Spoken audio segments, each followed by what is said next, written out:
जिस कांग्रेस पार्टी के अधिवेशनों की शुरुआत गुरुवर टागोर जैसे लोग वंदे मातरम गा कर कराते थे, वंदे मातरम कांग्रेस पार्टी के आजादी के आंदोलन का एक मंत्र बना था।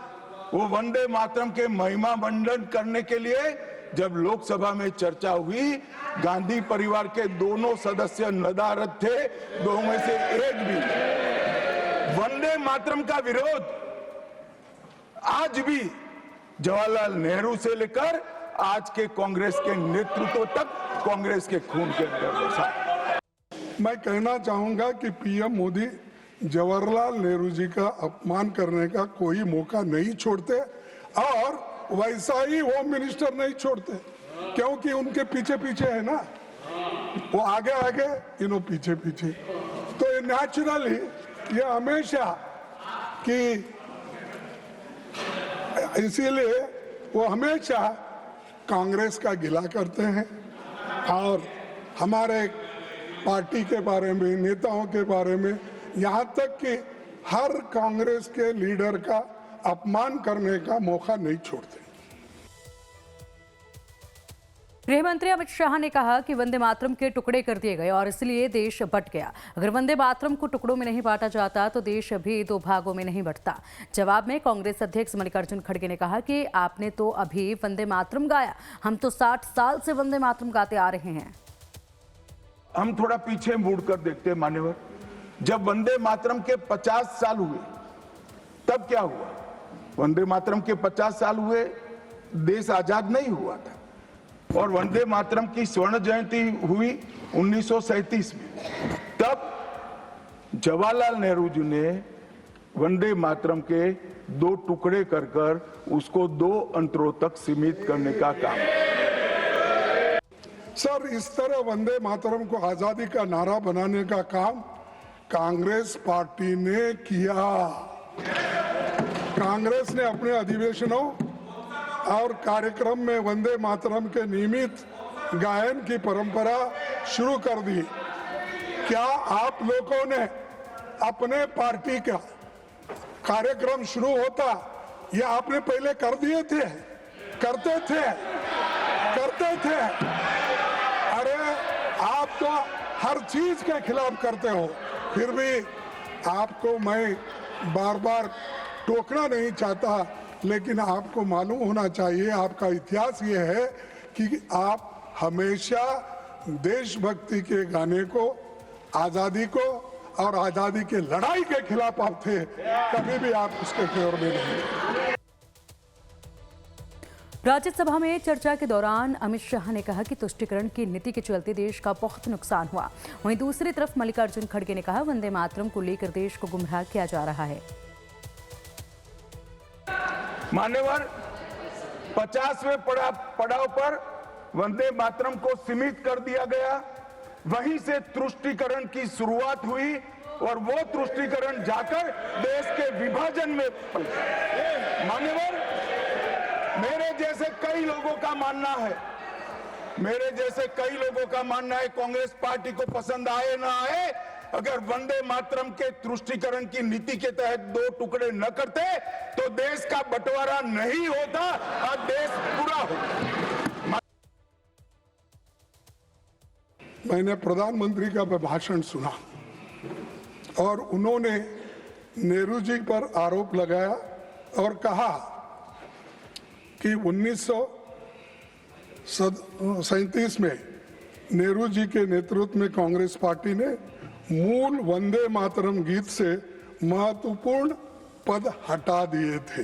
अभी जिसका जिक्र उन्होंने किया, यहाँ तक भी किया कि मुसलमानों का नाम लेके उनको डर के वो हटा दिए, ये भी कहा उन्होंने। सर, ये बातें आप अब बता रहे हैं, जब आप मुस्लिम लीग के साथ मिलके गवर्नमेंट किए, श्यामा प्रसाद मुखर्जी और मुस्लिम लीग मिलके आपने बंगाल में जो गवर्नमेंट की, कहाँ गया था देशभक्ति? कहाँ गया था आपका देशभक्ति? कहाँ थे आप लोग? क्या देश के लिए कोई? अरे ये लोग, अरे पढ़ो आपका इतिहास। गृह मंत्री अमित शाह ने कहा, आपातकाल के दौरान इंदिरा गांधी की सरकार ने वंदे मातरम कहने वालों को जेल में बंद करवाया। वहीं दूसरी तरफ मल्लिकार्जुन खड़गे ने कहा, आजादी की लड़ाई के दौरान जब कांग्रेस के नेता जेल जा रहे थे तब आप लोग ब्रिटिश सरकार की नौकरी कर रहे थे। 50 साल के बाद वंदे मातरम 100 साल का हुआ। सबको था कि 100 साल मनाए जाएंगे, 100 साल मनाए जाएंगे, मगर 100 साल हुआ तब वंदे मातरम का महिमा मंडन का सवाल ही नहीं था, क्योंकि वंदे मातरम बोलने वाले जो सारे लोग थे उनको इंदिरा जी ने जेल में बंद कर दिया। इस देश में आपातकाल लगाया गया, आपातकाल लगाया गया। विपक्ष के लाखों लोगों को, लाखों समाज सेवियों को, स्वयंसेवी संगठन के लोगों को जेल में भर दिया गया। कोई कारण के बगैर अखबारों पर ताले लगा दिए गए। जब वंदे मातरम 100 साल का हुआ, पूरे देश को बंदी बनाकर रख दिया। जब 1921 में असहयोग आंदोलन, नॉन कोऑपरेशन मूवमेंट छेड़ा तो लाखों कांग्रेसी स्वतंत्रता सेनानी भारत माता की जय, महात्मा गांधी की जय और वंदे मातरम का नारा लगाते हुए जेल जा रहे थे। आप क्या कर रहे थे? ब्रिटिशों के पास नौकरी कर रहे थे। निकाल के देखो। अरे, और आप हमको देशभक्ति सिखाते हो, हमको पैट्रियोटिज्म सिखाते हो। अरे, पहले तो आप पैट्रियोटिज्म के नाम से डरते थे और सिर्फ सेवा करना ब्रिटिशरों का जानते थे। गृह मंत्री अमित शाह ने कहा कि वंदे मातरम पर चर्चा के टाइमिंग को लेकर विपक्ष सवाल खड़े कर रहा है। अमित शाह ने कहा कि आज़ादी के वक्त में भी इसकी ज़रूरत थी और 2047 में भी इसकी ज़रूरत रहेगी। वहीं दूसरी तरफ मल्लिकार्जुन खड़गे ने कहा कि पीएम मोदी देश को असल मुद्दे से भटकाना चाहते हैं।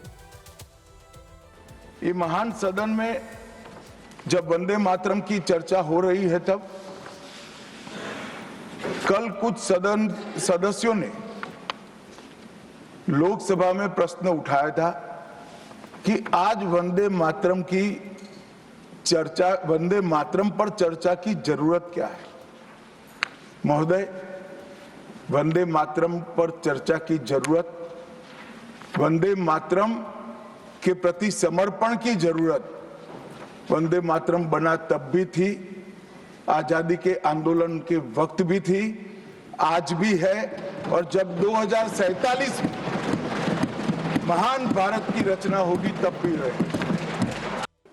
आज की चर्चा का संदर्भ वही होना चाहिए जो देशवासियों को वंदे मातरम की भावना का सही अर्थ और सम्मान समझा सके।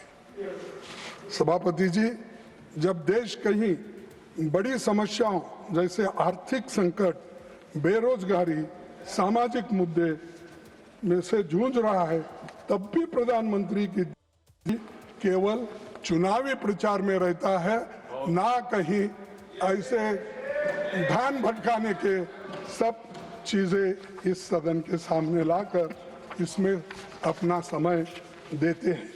सर, उन्होंने वंदे मातरम पर बहस केवल बंगाल चुनावों के ध्यान में रखकर ही की है, ये मेरा कहना है। ये उसी लिए तो आपने ये की। इस गलत फहमी में न रहे कि गुरुदेव रविंद्रनाथ टैगोर पर हमला करके असली मुद्दों से ध्यान हटाया जा सके। ये नहीं हो सकता।